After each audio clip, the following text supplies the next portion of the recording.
سلطان نور الدین زنگی رحمۃ اللہ علیہ کو حضور اکرم صلی اللہ علیہ وسلم کی خواب میں زیارت ہوتی ہے۔ حضور نے دو سرخی مائل رنگ کے چہرے دکھائے کہ یہ دو شخص مجھے تکلیف پہنچا رہے ہیں۔ یہ تب کی بات ہے جب عیسائیوں نے عالم اسلام کے خلاف ایک بہت بڑی سازش ترتیب دی۔ سازش یہ تھی کہ کسی طریقے سے حضور اکرم صلی اللہ علیہ وسلم کے جسد اطہر کو، جسم اطہر کو ان کے روضہ مبارک سے چرا لیا جائے، اور عیسائیوں نے اس کام کے لیے دو ایسے شخص کا انتخاب کیا جو کہ اسلام دشمن تھے۔ انہوں نے ظاہر ان کا حلیہ بالکل متقی و پرہیزگار زاہدوں والا بنایا، انہیں کچھ وظائف، کچھ ذکر و اذکار سکھائے اور حج کے قافلے کے ساتھ مدینہ بھجوا دیا۔ ان دو بدبختوں نے مدینہ پہنچ کر مسجد نبی صلی اللہ علیہ وسلم کی ایک جانب بالکل قریب ایک مکان کرائے پہ لے لیا۔ دن بھر عبادت میں مشغول رہتے، لوگوں میں تحائف تقسیم کرتے، خود کو یہ دکھاتے کہ وہ بڑے سخی، متقی و پرہیزگار اور عبادت گزار زاہد ہیں، لیکن رات کے وقت اپنی سازش پر کام کرتے۔ انہوں نے اپنے مکان کے اندر سے ایک سرنگ کھودنا شروع کی جو کہ روضہ رسول صلی اللہ علیہ وسلم کی طرف جاتی تھی، اور یہاں تک روایات میں آتا ہے کہ وہ یہاں تک پہنچ گئے تھے کہ حضرت عمر رضی اللہ تعالیٰ عنہ کے پاؤں کا انگوٹھا نظر آنے لگ گیا تھا۔ دوسری جانب سلطان نور الدین زنگی کو حضور نے خواب میں یہ دونوں چہرے دکھا دیے۔ اب سلطان نور الدین زنگی نے اپنے ساتھ کچھ افراد لیے اور کچھ تحفے تحائف اپنے ساتھ لیے، اور دمشق سے مسجد نبی صلی اللہ علیہ وسلم کا رخت سفر باندھ لیا۔ سلطان نور الدین زنگی نے مدینہ شریف پہنچ کر سب سے پہلے روضہ رسول صلی اللہ علیہ وسلم پر حاضری پیش کی۔ عاجزانہ درود و سلام پیش کرنے کے بعد مسجد نبی صلی اللہ علیہ وسلم کے صحن میں کھڑے ہو کر یہ اعلان کروایا کہ ہر عام و خاص کو دعوت طعام دی جائے، اور یہ بھی بتایا جائے کہ سلطان نور الدین زنگی تمام لوگوں میں تحائف تقسیم کریں گے، اور ایک بڑی وسیع و ریز دعوت کا بندوبست کیا گیا۔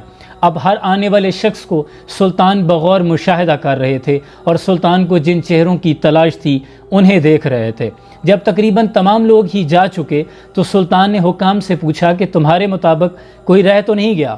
تو سلطان کو بتایا گیا کہ ہمارے اندازے کے مطابق تو کوئی نہیں رہ گیا، لیکن سلطان کو وہ دو چہرے ابھی تک نظر نہیں آئے تھے۔ سلطان نے دوبارہ پوچھا تو حکام نے بتایا کہ ہاں، دو لوگ ایسے ہیں جو کہ بڑے متقی و پرہیزگار ہیں۔ کچھ نے کہا وہ تو اتنے سخی ہیں کہ لوگوں میں بانٹتے پھرتے ہیں، انہیں بھلا سلطان کے تحائف کی کیا ضرورت؟ تو سلطان کے دماغ میں فوراً شک گزرا۔ سلطان نے فوراً حکم دیا کہ ان دو لوگوں کو میرے سامنے پیش کیا جائے۔ جیسے ہی انہیں سلطان کے سامنے پیش کیا گیا تو سلطان نے ایک جھلک میں پہچان لیا کہ یہ تو وہی دو بدبخت ہیں جن کو سلطان نے خواب میں دیکھا تھا۔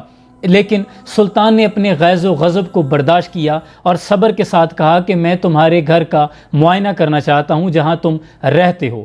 اب ان کا طریقہ واردات کیا تھا کہ وہ دن بھر تو عبادت میں مشغول رہتے، رات میں جو سرنگ کھودتے اس کی مٹی کو چمڑے کی تھیلیوں میں بھر لیتے اور جا کر جنت البقیع میں تمام قبروں پر پھیلا دیتے تاکہ کانوں کان کسی کو بھی خبر نہ ہو۔ اب سلطان نور الدین زنگی نے جب حکم دیا کہ میں تمہارے گھر کا معائنہ کرنا چاہتا ہوں تو ان دونوں کے چہرے کا رنگ زرد ہو گیا۔